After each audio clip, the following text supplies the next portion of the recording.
Question number 5 को देखेंगे। 3 girls Reshma, Salma and Mandeep are playing game by standing on a circle of radius 5 metre drawn in a park. आप picture में देखिए, एक park है जिसमें सर्कुलर शेप का पिक्चर ड्रॉ किया गया है और सर्कल का रेडियस 5 मीटर दिया गया है। रेशमा, सलमा एंड मनदीप इस सर्कल के ऊपर खड़े होकर खेल रहे हैं। अब देखिए, Reshma throw a ball to Salma. यहाँ पर पिक्चर देखिए, यह रेशमा है, रेशमा बॉल थ्रो कर रही है सलमा को। और देखिए, यहाँ पर सलमा बॉल को थ्रो कर रही है मनदीप को, और मनदीप बॉल को थ्रो कर रहा है फिर रेशमा के पास। तो कह रहा है कि if the distance between Reshma to Salma. अब देखिए, अगर रेशमा टू सलमा का distance and Salma to Mandeep का डिस्टेंस अगर 6 मीटर है, यानी कि 6 मीटर है, तो कह रहा है कि what is the distance between Reshma and Mandeep. तो आपको देखिए, रेशमा टू मनदीप या मनदीप टू रेशमा का डिस्टेंस क्या है, यह आपको कैलकुलेट करना है। अब आप यहाँ पर देखिए, radius of circle O R is equal to O M is equal to O S. यह देखिए, ओ आर यह रेडियस है, और ये देखिए ओ एम यह भी रेडियस है, और ये देखिए ओ एस ये भी रेडियस है। तो आप यहाँ लिख सकते हैं कि सारे रेडियस, यहाँ पर देखिए मैं साइड में लिख रहा हूँ, यह 5 मीटर का है। और देखिए, आप कह रहा है कि पिक्चर में देखिए, Reshma to Salma and Salma to Mandeep, यह डिस्टेंस कितना है मैं बाहर लिख रहा हूँ। रेशमा टू सलमा 6 मीटर, और यहाँ सलमा टू मनदीप ये भी 6 मीटर है। तो हमने यहाँ पर लिख दिया। और क्या फाइंड करना है, आप देखिए, रेशमा टू मनदीप का डिस्टेंस कितना होगा, यह आपको फाइंड करना है। ये ओपी एक परपेंडिकुलर लाइन ड्रॉ किया गया है इस आरएस के ऊपर। तो यहाँ पर लिखिए OP perpendicular to RS. RS का डिस्टेंस कितना है, 6 मीटर है, तो हमने यहाँ पर लिख दिया 6 metre. RP is equal to P S is equal to ये 3 मीटर हो जाएगा। और इसके लिए आप रीजन लिख दीजिए, फिर मैं आपको समझाता हूँ। आप ये देखिए, ओपी जब आरएस के ऊपर परपेंडिकुलर है तो यहाँ 90 डिग्री का एंगल बनेगा। आप यहाँ पर देखिए, सेंटर से परपेंडिकुलर लाइन इस कॉर्ड के ऊपर है, तो क्या करेगा, इस कॉर्ड को 2 बराबर हिस्सों में बांट देगा। तो ये वाला साइड इस साइड के बराबर हो जाएगा। यह देखिए, पूरा आरएस 6 मीटर दिया हुआ है, तो RP is equal to P S, यह क्या हो जाएगा, 3 मीटर हो जाएगा। तो रीजन में हमने लिखा है perpendicular from centre bisect the chord in triangle OPR. आप देखिए, ओपीआर ट्राइंगल में यहाँ पर एंगल 90 डिग्री है, तो यहाँ पर हम पाइथागोरस थ्योरम अप्लाई करेंगे। इस 90 डिग्री के सामने वाला जो साइड है वो देखिए हाइपोटेनियस हो गया। तो आप लिख दीजिए ओ आर का स्क्वायर इज इक्वल टू, ये देखिए ओपी का स्क्वायर, ये इसकी परपेंडिकुलर लाइन हो गया। तो आप लिखिए ओपी का स्क्वायर प्लस, यहाँ पर देखिए इसको आप बेस एज्यूम कर सकते हैं, तो ये हो गया आरपी का स्क्वायर।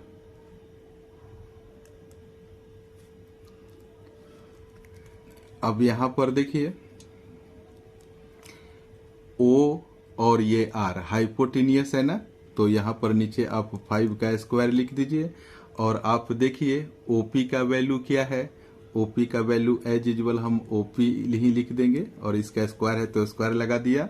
और यहाँ पर देखिए आरपी, आरपी देखिए ये अब 3 हो चुका है, क्योंकि 6 को 2 इक्वल पार्ट में बांट दिया गया है। तो यहाँ पर हो जाएगा 3 का स्क्वायर। अब इसको देखिए 5 का स्क्वायर करेंगे तो 25 हो जाएगा, और यहाँ पर ओपी का स्क्वायर और प्लस 3 3 जा क्या हो जाएगा, 9 हो जाएगा। तो अब देखिए, अब इस 9 को इक्वल के लेफ्ट के तरफ ले जाएंगे तो क्या हो जाएगा, ओपी स्क्वायर, मैं इसे सीधा करके लिख दे रहा हूँ, OP square is equal to 25 minus 9। तो ये देखिए OP square is equal to 25 में से 9 सब्ट्रैक्ट करेंगे तो 16 होगा। इसीलिए ओपी इज इक्वल टू क्या हो जाएगा, ये स्क्वायर इक्वल के राइट में जाएगा तो ये रूट अंडर 16 हो गया, और 16 का आप स्क्वायर रूट का वैल्यू निकालेंगे तो 4 हो जाएगा। इस तरीके से हमने ओपी का वैल्यू क्या फाइंड किया, 4। तो यहाँ पर आप छोटा सा 4 लिख सकते हैं। इस क्वेश्चन को सॉल्व करने के पहले आप इस चैप्टर के इंट्रोडक्शन और इस चैप्टर के जितने भी थ्योरम्स हैं उन सबके वीडियो एक बार आप अवश्य देख लेना, जिससे क्वेश्चन को सॉल्व करने में काफी मदद मिलेगी। इस वीडियो के डिस्क्रिप्शन में लिंक अवेलेबल है। क्वेश्चन को हमने बहुत ही आसान तरीके से बनाने का प्रयास किया है। इस क्वेश्चन का जो सबसे इम्पोर्टेंट बात है आप उसको समझिए। यही एक तरीका है जिससे आपका क्वेश्चन काफी आसान हो जाएगा, अन्यथा ये क्वेश्चन काफी कॉम्प्लेक्स हो जाएगा। तो यहाँ पर आप पिक्चर देखिए जरा, ओ आर एस और एम इस क्वाड्रिलेटरल के अंदर देखिए, ओ आर एस एम। आप ये देखिए ओ आर 5 है और ये ओ एम भी 5 है, और यहाँ पर देखिए आर एस और एस एम भी ये दोनों इक्वल है, 6 है, और ये 5 है। तो यहाँ तो कंसेप्ट काइट का आ रहा है। आप देखिए मैं काइट का पिक्चर बना रहा हूँ, आप लोगों ने इस पिक्चर को जरूर देखा होगा। तो देखिए ये जो काइट है ना, इसका डायगोनल आप जरा ड्रॉ कर दीजिए। तो इस डायगोनल में मैं इसका नेमिंग कर दे रहा हूं ए बी और ये सी डी।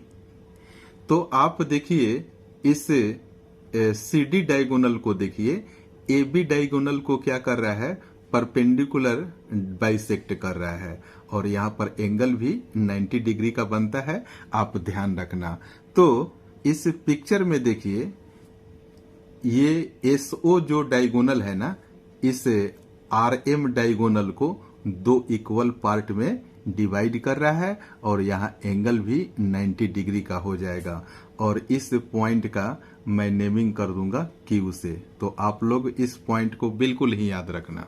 अब देखिए ट्रायंगल ओ आर और एस में area of triangle O R S, इसका एरिया का फॉर्मूला क्या होता है, आप लिखिए 1/2 इंटू बेस इंटू हाइट, और यहाँ पर मैं बेस मान के चल रहा हूँ आर एस को, आप ध्यान से देखना जरा। तो आप देखिए 1/2, तो हमने 1/2 लिख दिया, और बेस जरा पिक्चर में देखिए क्या है, बेस देखिए यह आर एस है, और आर एस का वैल्यू 6 दिया हुआ है, तो हमने यहाँ पर 6 लिख दिया।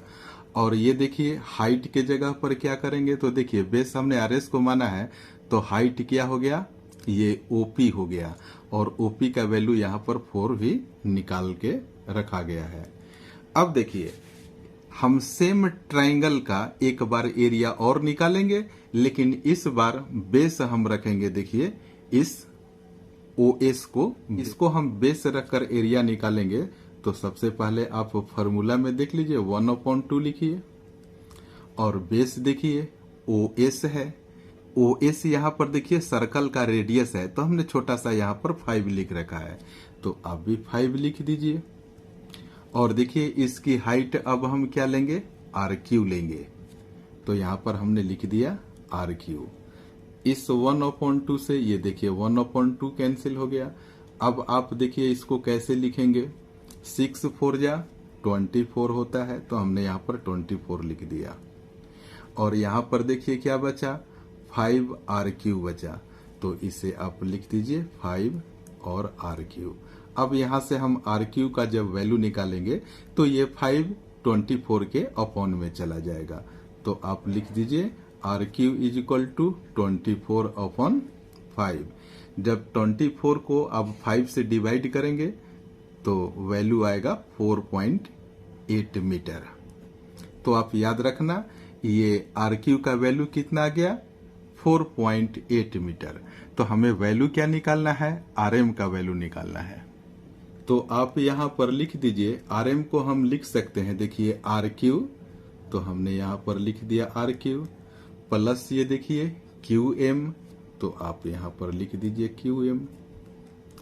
आर क्यू का वैल्यू देखिए 4.8 मीटर निकल कर आया है, तो यहाँ पर आप लिख दीजिए 4.8। और ये क्यू एम का वैल्यू भी 4.8 मीटर ही हो जाएगा, क्योंकि एसओ है इस डायगोनल को दो बराबर हिस्सों में बांट रहा है, तो क्यू एम का भी वैल्यू आर क्यू के बराबर हो जाएगा। इसीलिए हमने क्यू एम बराबर भी 4.8 लिख दिया है। जब इस दोनों को आप ऐड करेंगे 8 क्या हो जाएगा 16, और ये 4 और एक कैरी 9 हो जाएगा, यानी कि 9.6 मीटर देखिए आरएम का डिस्टेंस निकल कर आ गया। क्लास 9th मैथ की कंप्लीट सिलेबस को बहुत ही आसान तरीके से पूरा करने के लिए कृपया मेरे चैनल से जुड़े रहें। मेरे चैनल को लाइक, शेयर एंड सब्सक्राइब भी करें। Thank you so much for watching this video.